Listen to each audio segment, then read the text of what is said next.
We first met Kim Roxie, founder of LAMIK Beauty, when she participated in a panel at the Power of Passionistas Summit in 2020.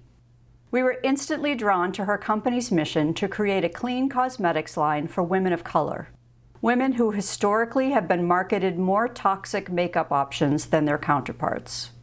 Since the launch of LAMIK 2.0 in 2020, Kim has turned her own struggle with hair loss into one of the most impactful beauty lines on the market. And she continues to break new ground with LAMIK, including becoming the first Black-owned clean makeup brand to launch on Ulta.com. Most importantly, Kim has built a company that embraces two core cultures: to be kind to people and to be kind to the planet. LAMIK supports and celebrates women in all of their glory. Kim is building an inclusive community for women across the country and is passionate about serving that community. And she's creating the highest quality products with the purest ingredients to promote the health of her customers and her community, all while being dedicated to promoting environmental stewardship.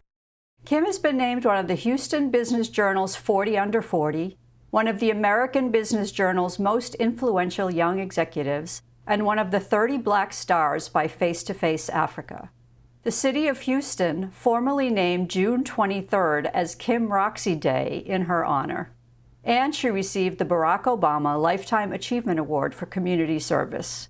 She is without a doubt a superstar, which is why it is our distinct honor to present the 2022 Passionistas Persist Nova Award to Kim Roxie.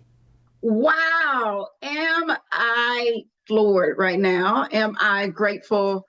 The words that come to my mind are, people don't have to show you appreciation.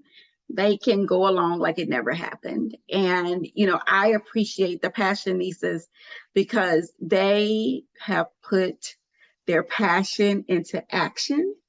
And for that, I am so grateful. Being on this journey of creating an inclusive, a very kind makeup line in a world of beauty that sometimes seems intimidating, took a lot of passion, and it took a lot of grit, and it took a lot of belief. And so I thank you all for endowing me with this award and seeing the work that we're doing at LAMIK as one to be honored. And I honor you for that. I honor you for seeing me.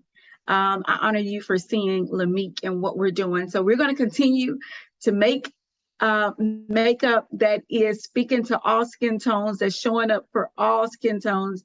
But more than that, we're going to continue to be there for women in ways that others have forgotten about us. Thank you. What are you most passionate about? At this point, to be honest, what I'm most passionate about is almost like a variable that's changing. Right now, what I'm most passionate about is enjoying every moment and encouraging others to do the same. Like, that's what I'm really passionate about right now, is soaking in every single moment and giving others the freedom and reminding them that they have the freedom to do the same. And so in beauty, I'm always in a woman's ear, right? I'm always there for her. And right now, that's my most pertinent, passionate message, is to enjoy every moment right now.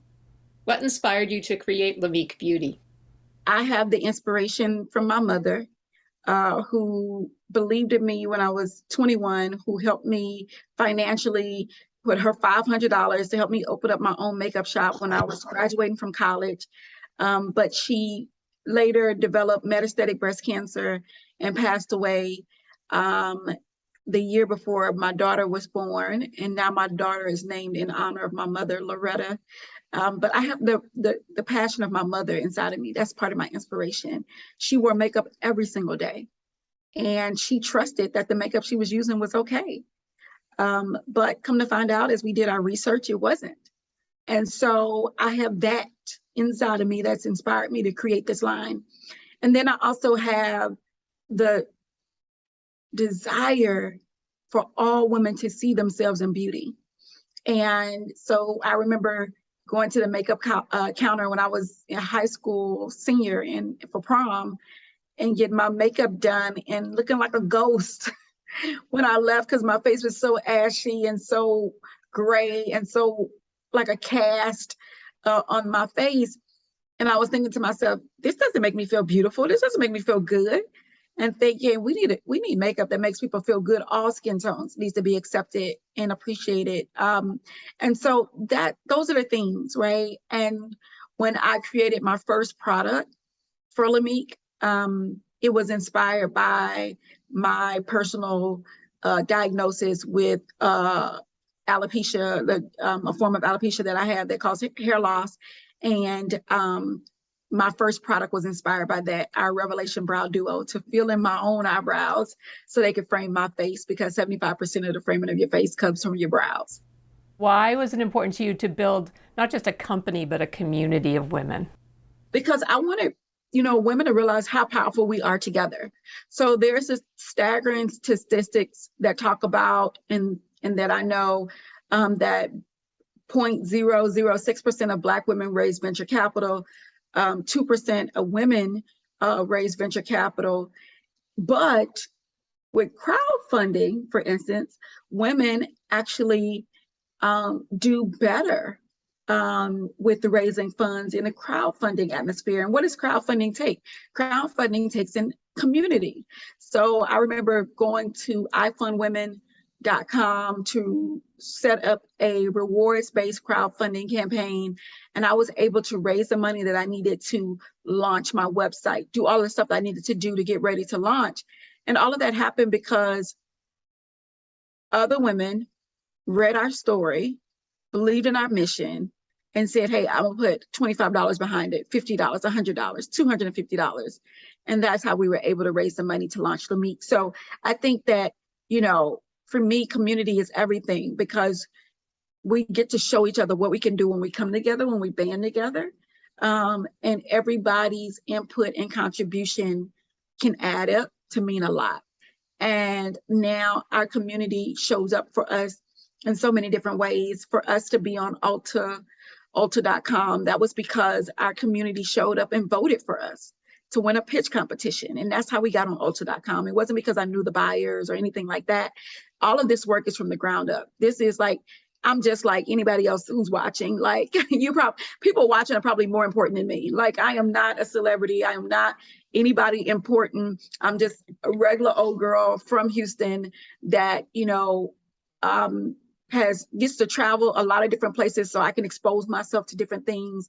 But it's nobody I knew, that was going to give me sort of this leg up, right? All I had was my faith in God and utilizing that to say, hey, when we come together, I've seen it happen in church. I've seen people raise money at church to pay, one of the ladies' light bills or something like that. I've seen people come together, do stuff, and that's why I saw it, and I sort of mimicked it in crowdfunding. And that's why I believe in community. Why have you decided that kindness is a cornerstone of your business? I remember someone asking me what LAMIK stood for, Nancy. And I was originally, I'll tell you, LAMIK actually was my name spelled backwards, and the LA from my middle name. But I never had told anybody that. That's just something, that's how I created the name. And that's what I had. But when someone asked me what LAMIK stood for, in that moment, I said it out. I was like, and it was the first time anybody ever asked me what LAMIK stood for. And I said, love and makeup and kindness. And so the first time somebody asked me what LAMIK stood for, I could not say Kim spelled backwards. That didn't even come out, because all the work I did to put into creating LAMIK, I was doing it beyond myself. Like, if it was for me, I would have not done it. Like, I would have stopped. Like, once the challenge comes up, I would have been like, I'm good. Let me go do something else. But it wasn't about me, and it's not about me. And so in that moment, when someone asked me, what does LAMIK stand for? I said, love and makeup and kindness.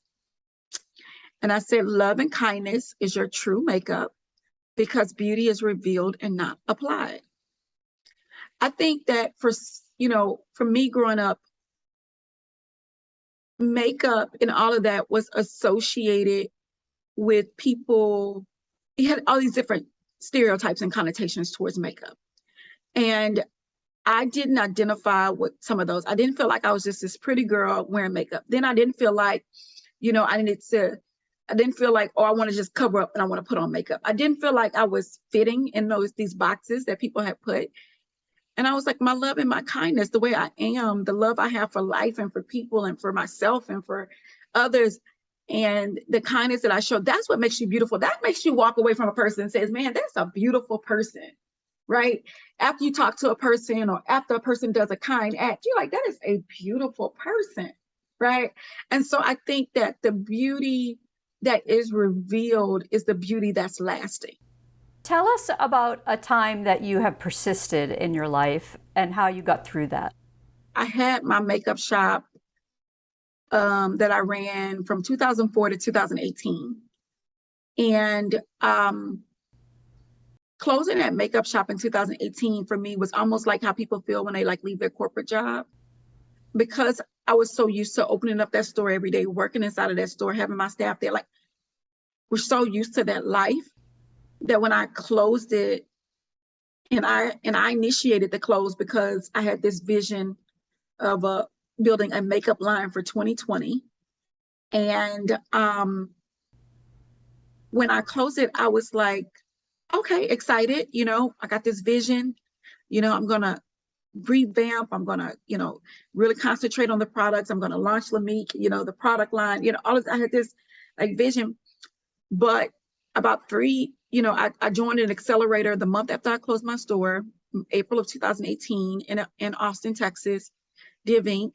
And when I first got in there, I was thinking to myself, oh my God, this is not what I thought it was going to be. I thought it was just going to be like, oh, just come up with some cute packaging, pick out some colors, some branding, launch your brand, And that's not what it was. I got tore down to the bare bones. I got tore down almost to just like the foundation. You know how the people say like, you can you tear everything down, but keep the foundation and we're going to build back up. That's how I felt. I felt like I got torn down to the foundation. And it was like, no, you gotta really think through this. And so 2018, 2019, I had to be persistent to get through those times. You have to imagine, all I knew was having that store, having it open, and I'm trying to figure out e-commerce, and I was used to brick and mortar. This is when I had to persist. I had to persist in learning. A lot of us think about persisting in working, right? We think about just stay persistent in the work. What about when there's no work, it's only for you to learn? What about when you're in a learning season? And for someone who's used to, having a cash register full when they get done at the end of the night and all of that, right? But you're in a season of just learning. And it's like, you have to be persistent in learning. Wow. That was a season. So when 2020 came and we were ready to launch for March 2020, that was our date. The pandemic happened, everything, but for me, everything closed. What I did in 2018 happened for everybody in 2020. Brick and mortar closed, everybody closed, but I was opening up. And to be honest, it was the right type of attention for e-commerce business to launch in. And so it gave me the opportunity, and it gave me a spotlight opportunity to come through with exactly what I had. And if I wouldn't have taken that time to get ready for 2020, I wouldn't have been ready. I would have still had a brick and mortar. I would have been reactive. I would have been reacting and responding to what's happening versus proactive, putting in the market what needed to be there for that time. And that's what I came in and did. What does the term power of passionistas mean to you?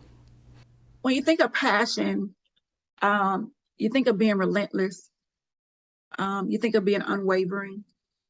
You think of being crazy. You think of being, even to a certain extent, misunderstood. And sometimes it's not that you're doing something wrong, but it's other people's understanding. They're missing it. They're missing it, right? And they're understating what you're doing. And so, but then at some point, they rise up to the occasion to understand what you're doing at some point, at some time, at some juncture. And you have to be persistent enough to keep going till people get there, right? So when I think about the power of Passionistas, I think about this grid of power of people, of human beings, of women who are so passionate, so relentless, so crazy, so misunderstood, that they would continue to go beyond and be like a power grid for others to plug into that need it in the moment that they need it. And so what you all are doing, what you're standing up, this power grid that you have, that others like myself are able to plug into along our journey to give us the charge, to give us the battery life, to get through this journey of entrepreneurship and life and professionalism that it takes. So, you all just a power grid. What's your dream for women? To know that we are, we are fill in the blank after that, okay? We are the salt of the earth, okay? We are the divine beings that birth life, right? Like I just want women to know that we are what we've been waiting for. We are the answer. I want women really to fill in that blank at the end. I do believe in self-advocacy, and that's the reason why I answered that question towards my daughter, because I already know the promise that my daughter has on her life, so I know that she is. And when I think about women, I know that we are, and for women, it is a we situation. I think it is about us banding together. That's why I love the power grid of the Passionistas, power of the Passionistas. But I think that it's just that we are, and we get to fill in the blank. We are chemists. We are, owners of trash companies. We are, beauty pioneers. We are that fill in the blank. And I think that that's what I want women to know. It is time for us to just show up and define what womanhood looks like, and know that we are.